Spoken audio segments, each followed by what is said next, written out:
तो दोस्तों पार्ट 2 के साथ मैं हाजिर हूँ। मेरा नाम मोहम्मद सनाउल्लाह है और आप देख रहे हैं उर्दू टेक क्लब।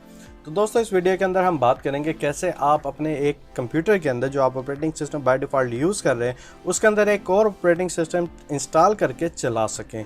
समटाइम ऐसा होता है कि फॉर एग्जांपल आप विंडोज़ 10 के अंदर आप विंडोज़ 7 ऑपरेटिंग सिस्टम के कुछ सॉफ्टवेयर होते हैं जो 7 में ही चलते हैं, विंडोज़ 10 पर सपोर्ट नहीं करते, तो आपको विंडोज़ 7 चाहिए होती है। तो उस सूरत के अंदर आप विंडो वर्चुअल मशीन इंस्टॉल कर सकते हैं और उस विंडोज़ के अंदर आप अपना सॉफ्टवेयर इंस्टॉल करके चेक कर सकते हैं, अपनी ज़रूरत पूरी कर सकते हैं। इसके अलावा कुछ सॉफ्टवेयर आपको किसी दोस्त ने किसी ईमेल में कहीं से आपने डाउनलोड किया है, आप वर्चुअल मशीन में टेस्ट करें। इन केस अगर वो कोई हैकिंग होती है, कोई आपके साथ प्रॉब्लम होती है, किसी किस्म का रैंसमवेयर अटैक आने की ख़तरा होता है, तो उससे आप इजीली बच सकते हैं और आप वर्चुअल मशीन को दोबारा नए इंस्टॉल कर सकते हैं, या आपने जहां स्नैपशॉट सेव किया होगा वहां से आप आगे अपने आप को दोबारा से शुरू कर सकते हैं। तो दोस्तों इस वीडियो के अंत तक देखते रहिएगा। मिलते हैं इस इंट्रो के बाद।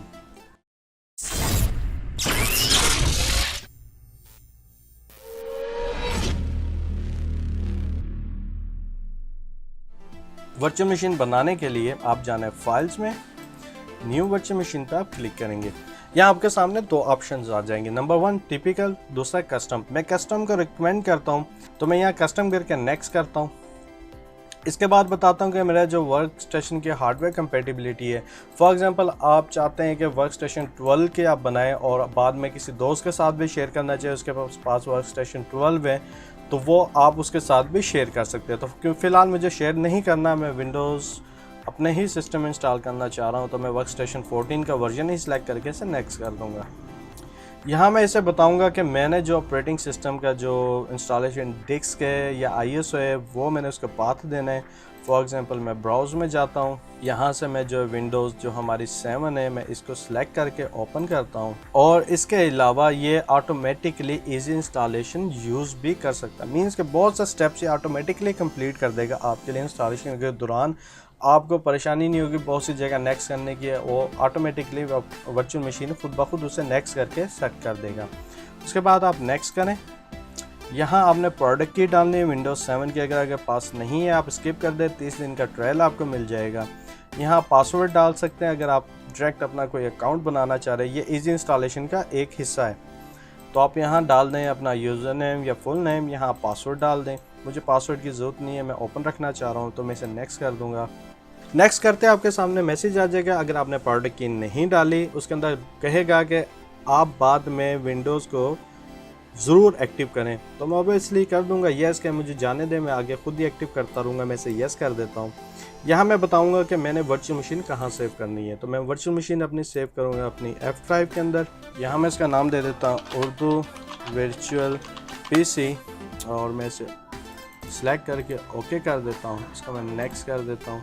अगर आप 4 कोर जिसे क्वाड कोर कहते हैं, डुअल कोर कहते हैं, अगर आप यूज़ कर रहे हैं तो 1 या 2 कोर आप उसे अलाउ दे दें, ताकि वो आपके प्रोसेसर की उतनी ही पावर ले जितनी आप इजाज़त दें। तो इसके बाद हम नेक्स्ट करते हैं। तो यहाँ आपने रैम सेलेक्ट करनी है। अगर आपके पास रैम 4 GB है तो उसमें से हाफ आप वर्चुअल मशीन को दे सकते हैं, क्योंकि वर्चुअल मशीन जिस वक्त आप यूज़ कर रहे होते हैं तो आप विंडोज़ के बहुत से सॉफ्टवेयर यूज़ नहीं करते, जिसकी वजह से आपकी रैम की रिक्वायरमेंट ऑटोमेटिकली कम हो जाती है विंडोज़ जो आप मेन ऑपरेटिंग सिस्टम है उसकी। तो उस सूरत में आप 2 GB कर सकते हैं। अगर आपके पास 8 GB है तो आप 3 GB तक कर सकते हैं। तो डिपेंड है कि आप कितना स्मूथली अपना वर्चुअल मशीन को यूज़ करना चाह रहे हैं। तो मेरे पास अराउंड 12 GB है, मैं 2 GB से दे रहा हूँ। मैंने इसके अंदर गेमिंग्स नहीं करनी, ग्राफिक्स का काम नहीं करना, तो मैं इसके लिए मेरे लिए 2 GB इनफ है। मैंने उसके ऊपर वर्क नॉर्मल करना है, जिससे कोई वेबसाइट ओपन करनी, कोई नॉर्मल सॉफ्टवेयर इंस्टॉल करने, सिर्फ उसके लिए। तो मैं इसे नेक्स्ट करता हूँ। ये आपके मल्टीपल जो है नेटवर्क टाइप्स आ जाएंगे कि आप कौन सी यूज़ करना चाह रहे हैं। मैं यूजुअली ब्रिज या नेट यूज़ करता हूँ, तो मैं इस वक्त नेट को करके नेक्स्ट कर देता हूँ। तो यहाँ मैं सिंपल LSI में लॉजिक से इसको सिलेक्ट करूँगा, क्योंकि ये थोड़ी सी ज़्यादा बेहतर तरीके से आपकी पार्टीशन और हार्ड ड्राइव जो वर्चुअल हार्ड ड्राइव बनाएंगे उसको ये कंट्रोल करती है। तो मैं इसको नेक्स्ट करता हूँ। तो SCSI या SATA आप दोनों में से कोई भी सिलेक्ट कर सकते हैं। ID मैं रिकमेंड नहीं करता, ID काफ़ी पुराना फॉर्मेट है, और क्योंकि विंडोज़ का जिस वक्त हम बताएंगे SATA है तो वो SATA के हिसाब से आपके हार्ड ड्राइव को कंट्रोल करेगी। SCSI बताएंगे उस SCSI के हिसाब से कंट्रोल करेगी। तो आप यहाँ से मुख्तलिफ भी जो भी वर्चुअल टाइप यूज़ करना चाह रहे हैं, वर्चुअल डिस्क टाइप आप सेलेक्ट कर सकते हैं। मैं SCSI रिकमेंड करता हूँ, SCSI करें, क्योंकि विंडोज़ उसको ज़्यादा बेहतर तरीके से यूज़ कर सकेगी आपके हार्ड डिस्क के वर्चुअल पार्टीशन को। इसके बाद आप नेक्स्ट करें। यहाँ आपसे पूछेगा कि डिस्क आपने क्या नहीं बनानी है, ऑलरेडी कोई वर्चुअल डिस्क बनी हुई है उसे यूज़ करना है, या किसी फिजिकल फॉर एग्जांपल कोई आपने नई हार्ड डिस्क इंस्टॉल करी है उसके अंदर वर्चुअल मशीन यूज़ करना चाह रहे हैं तो आप वो भी लगा सकते हैं। फिलहाल हम बात करेंगे उससे कि create a new virtual disc हम करके नेक्स्ट करेंगे।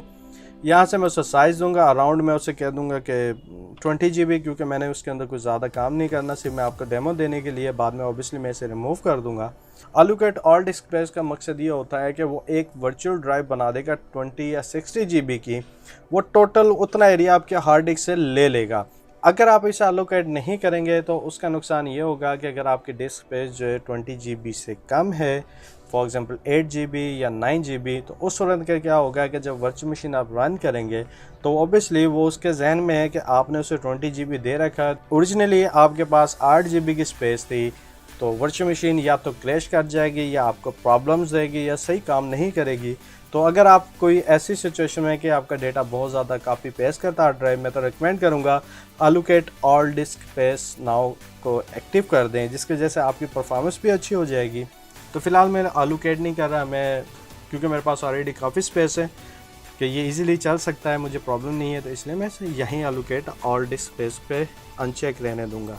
तो इसके बाद आपसे दो ऑप्शन पूछेगा, स्टोर अ सिंगल फाइल या store a multiple file virtual disc. Virtual disc for example 20 GB है तो ये 4 GB या 3 GB के मुख्तलिफ पोर्शन बना के उसे आपके हार्ड डिस्क के ऊपर सेव कर देगा। इसके अलावा इसका फ़ायदा दूसरा ये होता है कि जिस तरह आप अगर FAT32 की डिस्क यूज़ कर रहे हैं तो उसके अंदर मैक्सिमम स्पेस जो फाइल बना सकते हैं वो आप 4 GB की बना सकते हैं, तो उस सूरत के अंदर ये भी बेहतर ऑप्शन है। तो मैं मल्टीपल फाइल्स को सिलेक्ट करके नेक्स्ट करता हूँ।